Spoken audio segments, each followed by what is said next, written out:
Good morning बच्चों, कैसे हैं आप सभी। मैं आपकी विज्ञान की अध्यापिका आज आपको आपकी पुस्तक का पाठ 13 पढ़ाने जा रही हूँ, जिसका नाम है जल। तो चलिए शुरू करते हैं आज का पाठ। पाठ 13 है आपका जल। तो बेटा, जल हमारे लिए कितना जरूरी है, कितना महत्वपूर्ण है, ये तो हम अच्छे से जानते हैं। सभी सजीवों को जीने के लिए, जीवन यापन करने के लिए जल उसकी महत्वपूर्ण घटक है। तो आइए चलिए पढ़ते हैं जल के बारे में। जल मनुष्य की महत्वपूर्ण आवश्यकता है तथा मनुष्य का घनिष्ठ मित्र है। जल भी प्रत्येक प्राणी की कोशिका में एक तत्व है। प्यास बुझाने के लिए जल का प्रयोग किया जाता है। मनुष्य बिना खाना खाए 40 दिन तक तो जीवित रह सकता है, लेकिन जल के बिना वह 6 से 7 दिन तक ही जीवित रह सकता है। आगे देखते हैं। हमारे शरीर में 70% भाग जल का ही होता है तथा जल का उपयोग हम विभिन्न प्रकार के दैनिक कार्यों में भी करते हैं, जैसे कि कपड़े धोने में, खाना बनाने में, साफ सफाई करने में आदि में जल का प्रयोग किया जाता है। तो जल के स्रोत, जल हमें कहाँ से मिलता है। प्रकृति में जल बहुतायत में पाया जाता है। यह करीब सभी जगह और यहाँ तक कि हवा में भी मौजूद है, जिसके बारे में हमने पहले अध्ययन में भी पढ़ा है। जल के कुछ प्राकृतिक स्रोत हैं, तो आइए जानते हैं उनके बारे में। तथा पृथ्वी का 2/3 भाग जल से घिरा हुआ है। जल का अधिकांश भाग समुद्रों और महासागरों में है। समुद्रों और महासागर के जल में बहुत से लवण घुले होते हैं, जिससे इस जल का स्वाद खारा हो जाता है। यह जल पीने से अनुपयुक्त तथा अन्य घरेलू कृषि उद्योगों की आवश्यकता की पूर्ति के लिए यह उचित नहीं है। आगे देखते हैं उसके कुछ स्रोत। तो बर्फ, ऊंचे पर्वत के शीर्ष और दोनों ध्रुव हमेशा बर्फ से ढके रहते हैं। इस बर्फ के पिघलने के कारण जल नदी, नालों तथा महासागरों में इकट्ठा हो जाता है।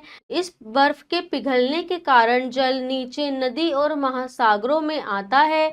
इस प्रकार का जल पीने और खेती करने के लिए उपयुक्त होता है। आगे देखते हैं। कुआं, भूमि के नीचे जल का विशाल भंडार है, इसे भूमिगत जल कहते हैं। इस स्रोत की भूमि में गड्ढे को कुआं कहते हैं। जो हम भूमि के अंदर गड्ढा बनाते हैं, उसके अंदर जल एकत्रित हो जाता है, तो उसको भूमिगत जल भी कहा जाता है। झील और तालाब, ये पानी के छोटे भंडार हैं। इनका मुख्य स्रोत वर्षा का जल है। ये भी मीठे जल के स्रोत हैं। वर्षा, यह जल का अप्रत्यक्ष स्रोत है।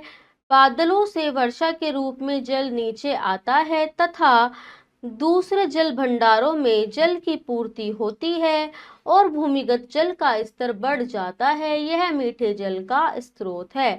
तो वर्षा भी हमारी मीठे जल का स्रोत है। आगे देखते हैं जल का शुद्धिकरण, कि जल को हम किस प्रकार से शुद्ध कर सकते हैं।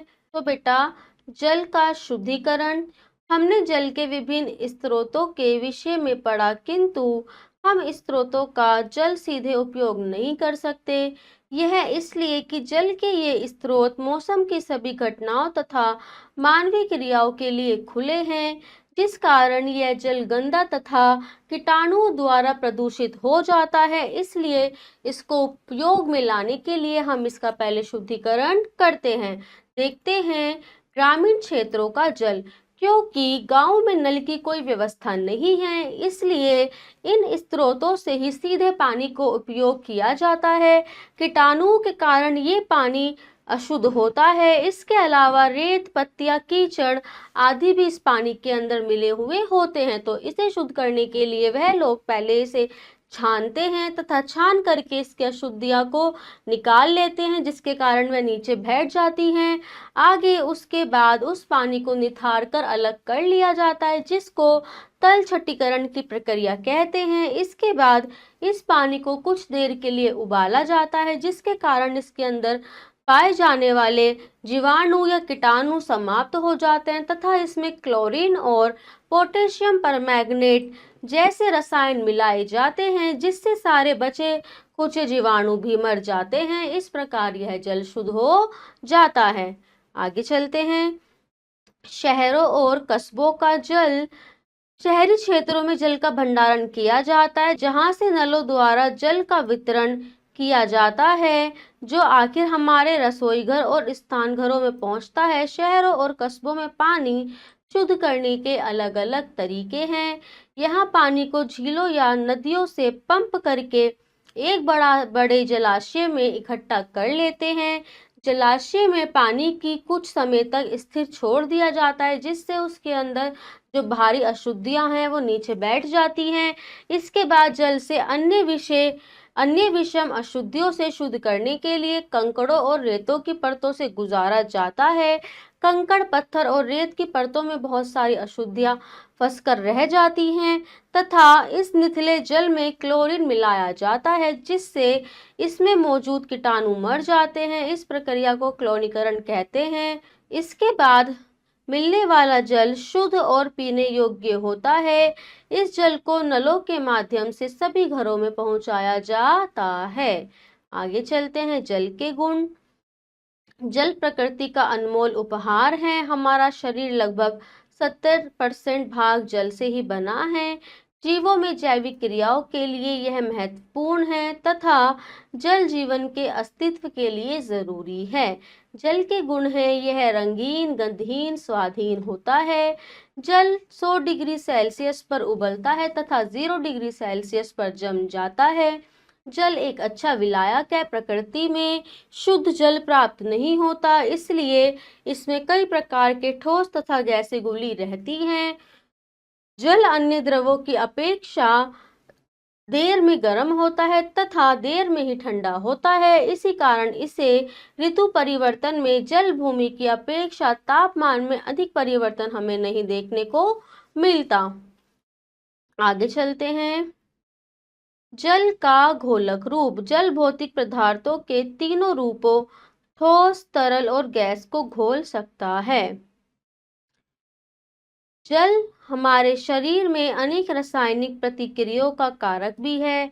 ये रसायन पहले जल में घुल जाते हैं, तब आपस में प्रतिक्रिया करते हैं। इसका घुलनशील स्वभाव शरीर के सारे अंगों को ऊर्जा देता है। जब हम शर्करा युक्त जल पीते हैं, पौधे भी पानी के द्वारा ही अपना पोषकता प्राप्त करते हैं।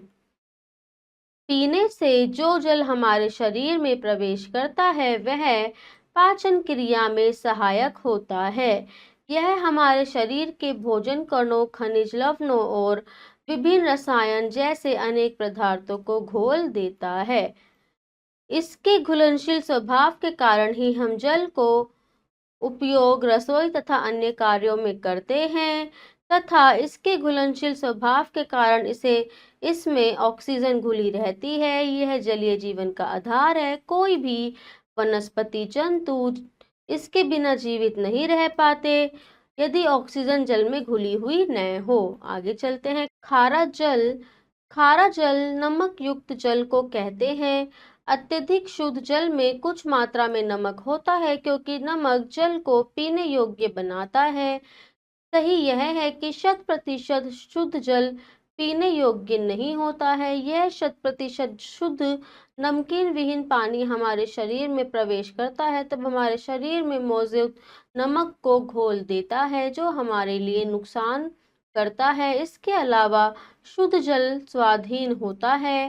साधारण 1 लीटर जल में 2 ग्राम नमक होता है। यह सामान्य, किंतु जब इसमें नमक की मात्रा बढ़ा दी जाती है तो पानी का स्वाद बिल्कुल बदल जाता है। इसे खारा पानी कहते हैं, यानी कि ऐसा पानी जिसमें नमक की मात्रा अत्यधिक होती है उसको खारा जल कहा जाता है। समुद्र का जल खारा होता है क्योंकि इसके प्रति लीटर पानी में 36 ग्राम नमक होता है। इस प्रकार का जल भी पीने या कृषि योग्य नहीं होता है। आगे देखते हैं, भारी और मीठा जल। आपने यह लक्ष्य किया होगा कि जब किसी गिलास में जल अधिक देर तक रखने के बाद निकालते हैं तो गिलास में कुछ सफेद धब्बे नजर आते हैं, जिनको छूने से रूखी सतह का अनुभव होता है। दरअसल ये नमक के कुछ अशुद्धियां हैं। यह खारे जल का उदाहरण है और इसे स्पष्ट करने के लिए इस जल के साथ साबुन की प्रतिक्रिया कीजिए। यदि यह कम झाग देते हैं तो निश्चित होता है कि जल खारा है। आगे देखते हैं खारे जल की परिभाषा। ऐसा जल जिसमें कैल्शियम और मैग्नीशियम के तत्व मौजूद हो, साबुन से झाग पैदा नहीं हो, खारा जल कहते हैं। इस जल में जब एक स्वीकार्य सीमा में नमक रहता है तो यह पीने योग्य होता है। आगे देखते हैं वाष्पन के लिए ऊष्मा का स्रोत। उपयुक्त विवरण से यह स्पष्ट होता है कि जल को वाष्प के रूप में बदलने के लिए उसे गर्म करना जरूरी है। छोटे मोटे स्तर पर तो जल को गैस के चूल्हे आदि पर रखकर वाष्पित किया जाता है, परंतु महासागर समुद्रों के असीमित जल क्षेत्र को वाष्पित करने वाला ऊर्जा का महास्रोत प्राकृतिक सूर्य है, क्योंकि सूर्य की किरणें जब इन महासागरों तथा समुद्रों के ऊपर पड़ती है तो जल स्वतः ही वाष्पित होकर ऊपर की ओर जाने लगता है, जिसे वाष्पन भी कहा जाता है। तथा इसके बाद इन सभी का जल निरंतर जलवाष्प में परिवर्तित होकर उस जल में घुले लवण शेष रह जाते हैं। आगे है वाष्पन। प्रत्येक दिन सूर्य प्रकाश के कारण पृथ्वी की सतह में जल वाष्प में बदल रहा है, यही क्रिया वाष्पन कहलाती है। संघनन। वायु जल वाष्प की केवल एक निश्चित मात्रा को रोके रखती है। जल वाष्प से भरी हुई गर्म वायु ऊपर उठकर ठंडी हो जाती है। यह ठंडी वायु जल वाष्प को लंबे समय तक रोके रख सकती है। इसमें कुछ जल वाष्प द्रव में बदल जाता है तथा यह प्रक्रिया संघनन कहलाती है। बादल कैसे बनते हैं? जल को पृथ्वी की सतह पर वापस लाने में संघनन की क्रिया महत्वपूर्ण भूमिका निभाती है। जब ताप कम होता जाता है तो वायु भी जैसे जैसे ऊपर उठती है ठंडी होती जाती है। पर्याप्त ऊंचाई पर जाकर इतनी ठंडी हो जाती है कि इसमें उपस्थित जो जलवाष्प होता है संघनित होकर छोटी छोटी बूंदों में बदल जाता है तथा ये बूंदें जल कणिकाएं कहलाती हैं और ये वायुमंडल में हमें बादलों के रूप में तैरती दिखाई देती हैं। इस प्रकार बनी हुई बहुत सी जल कणिकाएं आपस में मिलकर छोटी जल की बूंदें बनाती हैं। इनमें से जल की कुछ बूंदें इतनी भारी होती हैं कि वायुमंडल में अपने भार के कारण स्थिर नहीं रह पाती तथा ये पृथ्वी की ओर गिरने लग जाती हैं। इन्हीं बूंदों को हम वर्षा कहते हैं। विशेष परिस्थितियों में ये जल कणिकाएं ओले तथा हिमपात के रूप में धरती के ऊपर आकर गिरती हैं। इस प्रकार वाष्पन तथा वाष्प उत्सर्जन द्वारा जल वायु में चला जाता है, बादल बनते हैं। वर्षा ओले हिम के रूप में जल पुनः धरती पे वापस आ जाता है। आगे चलते हैं। वर्षा का जल झीलों व तालाबों को भर देता है। वर्षा का कुछ जल भूमि द्वारा सोख लिया जाता है। यह जल मृदा द्वारा सोख लिया जाता है। इस जल का थोड़ा भाग वाष्पन तथा वाष्प उत्सर्जन द्वारा वापस वायु में चला जाता है। शेष जल भूमि पर धीरे धीरे नीचे रिसता रहता है। उपयुक्त विवरण से आपको यह स्पष्ट हो जाता है कि भूमि पर गिरा वर्षा का जल ओले हिम के रूप में महासागरों में वापस चला जाता है। इस प्रकार जल पृथ्वी की ऊपरी सतह से जलवाष्प में परिवर्तित होकर वायु में जाता है तथा वर्षा ओले हिम के रूप में फिर से पृथ्वी पर लौट जाता है, अतः फिर से महासागरों में चला जाता है। जल के इस प्रकार के चक्रण को जल चक्र कहा जाता है। इस प्रकार जल का पृथ्वी पर वायुमंडल तथा जल स्रोतों के बीच एक चक्रण चलता रहता है जो कि जल चक्र है। वायुमंडल जल चक्र की सहायता से सभी जीवों के लिए जल निरंतर पूर्ति करता रहता है। यह हमारे चारों ओर के तापमान को नियंत्रित करता है तथा ठंडा रखने में मदद करता है। जल एक आपदा के रूप में विभिन्न स्थानों पर वर्षा का समय अवधि अथवा मात्रा अलग अलग होती है। संसार के कुछ भागों में पूरे वर्ष वर्षा होती रहती है तथा कुछ स्थानों पर कुछ दिन के लिए ही वर्षा होती है। भारत में मॉनसून के मौसम में ही अधिकांश वर्षा होती है। गर्मी के बाद वर्षा हमें अत्यंत राहत देती है। इसके साथ ही बहुत सी फसलों को मॉनसून आने पर ही बोया जाता है। आगे चलते हैं। बाढ़। जल आपदा के रूप में बाढ़। भारी वर्षा से नदियों, झीलों तथा तालाबों का जल स्तर बढ़ जाता है। इस स्थिति में जल एक बड़े क्षेत्र से फैलकर बाढ़ की स्थिति को उत्पन्न कर देता है तथा खेतों, वनों, गांवों और यहाँ तक कि शहरों को भी जलमग्न कर सकता है। बाढ़ से फसलों, जानवरों, मानव आदि को बहुत ज्यादा नुकसान पहुंचता है। बाढ़ के समय जलीय जीव बहकर थल भाग में पहुंच जाते हैं, जहां उनकी मृत्यु तक हो सकती है। उसके बाद है सूखा। वाष्पन और वाष्पो उत्सर्जन द्वारा मृदा से निरंतर जल की हानि होती रहती है। किसी भी क्षेत्र में अगर अधिक समय तक वर्षा नहीं हो रही है तो वहां का जल विलुप्त हुआ है, जल भूमि पर वापस नहीं आता, इसलिए मृदा सूख जाती है तथा वर्षा अत्यंत अल्प मात्रा में होने अथवा बिल्कुल न होने से उस क्षेत्र के कुओं और तालाबों का जल स्तर भी गिर जाता है तथा उनमें से कई सूख भी जाते हैं। आगे देखते हैं मीठे तथा हल्के जल की परिभाषा। जिस जल में नमक बिल्कुल न हो उसे हल्का या मीठा पानी कहते हैं। यह साबुन से काफी झाग पैदा भी करता है। जल चक्र। हमारे ग्रह पर जल की मात्रा स्थिर है।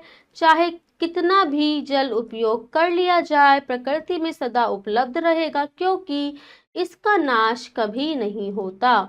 इसके सिर्फ रूप बदलते हैं। प्रकृति में जल एक रूप से दूसरे रूप में परिवर्तित होता रहता है, जिसे कि एक चक्र बनता है। इसे जल चक्र कहा जाता है।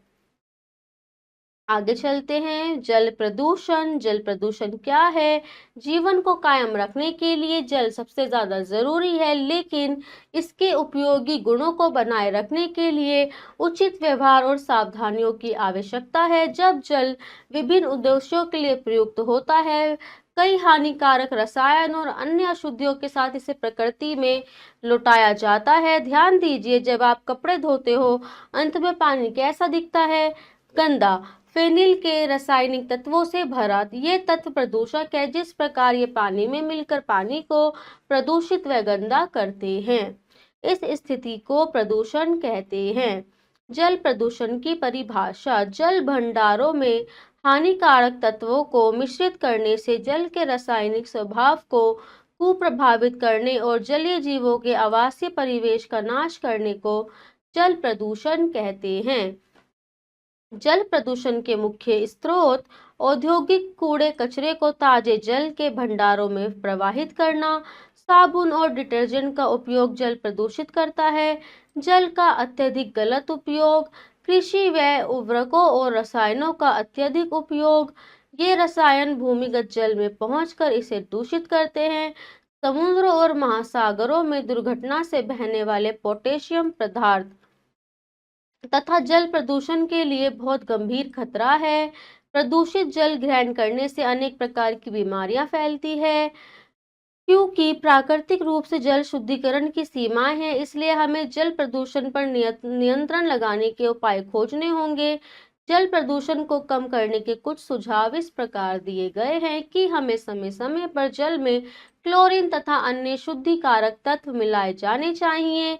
ग्रामीण क्षेत्रों में कुओं को ढककर रखना चाहिए। अवांछित प्रदूषकों से सुरक्षा के लिए जलाशयों की सामयिक जांच व्यवस्था होनी चाहिए। जल भंडारों में बहाए जाने वाले औद्योगिक कचरों को पहले रसायनों का उपयोग करके शुद्ध करने के बाद ही बहाया जाना चाहिए। इस प्रकार हम कुछ सावधानियां बरत के जल को दूषित होने से बचा सकते हैं। फिर है जल का संरक्षण। हमें जल को संरक्षित करना चाहिए। आपको ये जानकर आश्चर्य हो रहा होगा कि जब जल भूमि में कभी खत्म नहीं होता तो इसकी मात्रा हमेशा स्थिर है। इसके संरक्षण की आवश्यकता हमें फिर क्यों है? लेकिन इसके संरक्षण की आवश्यकता है क्योंकि प्रकृति में जल शोधन के अपने तरीके हैं, किंतु इनकी क्षमता सीमित है। इसके बाद परिणाम स्वरूप होना यह है कि जल की कुछ मात्रा जो प्रदूषित है भविष्य में पुनः उपयोग के लिए उपलब्ध नहीं रहेगी। यह सही है कि जल की मात्रा स्थिर रहते, किंतु पीने योग्य जल प्रकृति में सीमित है। इसलिए जल संरक्षण की आवश्यकता बहुत जरूरी है। जल संरक्षण की परिभाषा: पीने योग्य जल का उचित सुविचारित और सदुपयोग जिससे यह हमेशा के लिए समाप्त न हो जाए, जल संरक्षण कहलाता है। पेयजल: पीने योग्य जल को पेयजल कहते हैं। जल संरक्षण विशेषतः पेयजल से संबंधित है। जल संरक्षण की विधियां: चूंकि पृथ्वी पर सजीव प्राणियों के लिए जल अल्प मात्रा में उपलब्ध है, तो जल को संरक्षित करने की जरूरत है। ऐसे में कुछ तरीके हैं जो हम कर सकते हैं। हमें पेयजल का इस्तेमाल धुलाई के लिए नहीं करना चाहिए। हमें वर्षा के जल को सुरक्षित करना चाहिए। पाइपों और नलों के रिसाव की मरम्मत कराएं। कारों व वाहनों को पानी से न धोकर गीले कपड़े से साफ करें। जल के उपयोग: जल के अनेक उपयोगों की जानकारी हमें इस अध्याय से मिल चुकी है। आओ अब कुछ दूसरे उपयोगों की जानकारी प्राप्त करें। जल मिट्टी में उपस्थित लवणों के लिए विलायक का कार्य करता है। जलीय जीव जल में घुली ऑक्सीजन का उपयोग श्वसन के लिए करते हैं। जल पौधों में भोजन, खनिज तथा अन्य आवश्यक पदार्थों का संरक्षण में माध्यम का कार्य करता है। जल घुले हुए भोजन को पाचक अंगों से रक्त ले जाने में तथा वृक्क एवं त्वचा के शरीर के व्यर्थ भाग निकालने में मदद करता है। जल पृथ्वी पर जीवों के वितरण को प्रभावित करता है तथा जल में कार्बन डाइऑक्साइड और ऑक्सीजन गैसें घुली होती है। इन गैसों की मात्रा जल में उसके स्रोत जैसे झील, तालाब, नदी तथा महासागर के अनुसार बदलती है। जल सिंचाई कार्यों के लिए भी किया जाता है।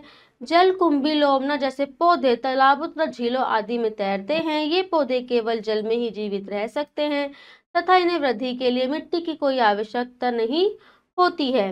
देखते हैं बेटा इस पाठ के कुछ स्मरणीय तथ्य। जल को रासायनिक तौर पर H2O के रूप में जाना जाता है। मनुष्यों के शरीर के संपूर्ण भार का लगभग 70% भाग जल ही है। पृथ्वी का 2/3 भाग जल से घिरा हुआ है। खारापन जल में उपस्थित नमक की मात्रा पर निर्भर है। जल छानने का तात्पर्य है छन्नी द्वारा जल में मौजूद बड़ी अशुद्धियों को छानकर अलग करना। क्लोरीनीकरण का मतलब शुद्धिकरण के लिए जल में क्लोरीन मिलाना है। जल को वाष्प रूप में बदलने के लिए उसे गर्म करना पड़ता है। वायु जल वाष्प की केवल एक निश्चित मात्रा को रोके रखती है। विभिन्न स्थानों पर वर्षा का समय, अवधि तथा मात्रा अलग अलग होती है। पशु एवं वन भी जल के अभाव में क्षतिग्रस्त हो जाते हैं। जल चक्र एक सतत क्रिया है। जल वाष्प वायु में मिश्रित होकर एक अवयव बन जाती है। जल 100 डिग्री सेल्सियस पर उबलता तथा 0 डिग्री सेल्सियस पे जम जाता है। जीवन को कायम रखने के लिए जल संरक्षण जरूरी है। तो चलिए बेटा इस पाठ का अभ्यास शुरू करते हैं। देखते हैं प्रश्न का सही उत्तर के सामने सही का निशान लगाइए। नंबर 1 है प्रकृति का कितना भाग जल से घिरा हुआ है? तो प्रकृति का 2/3 भाग जल से घिरा हुआ है। जल का अप्रत्यक्ष स्रोत वर्षा है। जल एक द्रव है, रंगहीन, गंधहीन, स्वादहीन, उपयुक्त सभी। पृथ्वी की सतह जल वाष्प में बदलने की क्रिया को वाष्पन कहते हैं। आगे देखते हैं प्रश्न ख रिक्त स्थानों की पूर्ति कीजिए। पीने योग्य जल को पेयजल भी कहते हैं।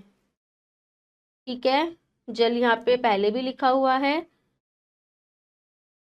तो आप इसे यहाँ से रेज भी कर सकते हैं। पीने योग्य जल को पेयजल भी कहते हैं। भारी जल या खारे पानी में डैश और कैल्शियम के लवण मौजूद होते हैं। तो खारे पानी में मैग्नीशियम और कैल्शियम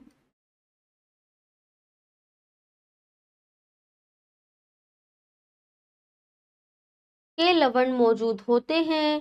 कृषि में डैश और रसायनों का अत्यधिक उपयोग करना चाहिए। तो कृषि में उर्वरकों और रसायनों का अत्यधिक उपयोग करना चाहिए। जल को रासायनिक तौर पर डैश के रूप में जाना जाता है। जल को रासायनिक तौर पर H2O के रूप में जाना जाता है। समुद्रों तथा महासागरों के जल में बहुत से डैश खुले होते हैं। तो बेटा समुद्र तथा महासागरों के जल में बहुत से लवण खुले होते हैं। भारत में मानसून के मौसम में अधिकांश वर्षा होती है। प्रश्नगाह है, सही कथन के सामने सही तथा गलत के सामने गलत का निशान लगाइए। पूरे जल चक्र में जल का नुकसान बहुत ही कम होता है। सही। नदियों के जल में नमक की मात्रा काफी होती है। गलत। रासायनिक क्रिया से जल का खारापन दूर हो जाता है। सही। 0 डिग्री सेल्सियस पर बर्फ पिघलने लगती है। गलत। जब जल 100% शुद्ध होता है तो यह पूरी तरह से स्वाधीन होता है। सही। जल विद्युत का उत्पादन जल से होता है। सही। बेटा यहाँ पे देखेंगे एक बार प्रश्न 5, गा का प्रश्न 5, जब जल 100% शुद्ध होता है तो ये पूरी तरह से स्वाधीन होता है तथा शुद्ध जल पानी के साथ क्या करता है, आपको अत्यधिक झाग भी देता है। आगे देखते हैं प्रश्न घा तथा क्रियाकलाप। तो बेटा इन्हें आप स्वयं के द्वारा घर पर ही करेंगे। तो बेटा ये पाठ आपका यहाँ पे समाप्त होता है। मैं आशा करती हूँ आपको अच्छे से ये पाठ समझ आया होगा। तो चलिए मिलते हैं अपनी अगली वीडियो में। तब तक के लिए आप लोग खुश रहिए, स्वस्थ रहिए, पढ़ते रहिए। धन्यवाद।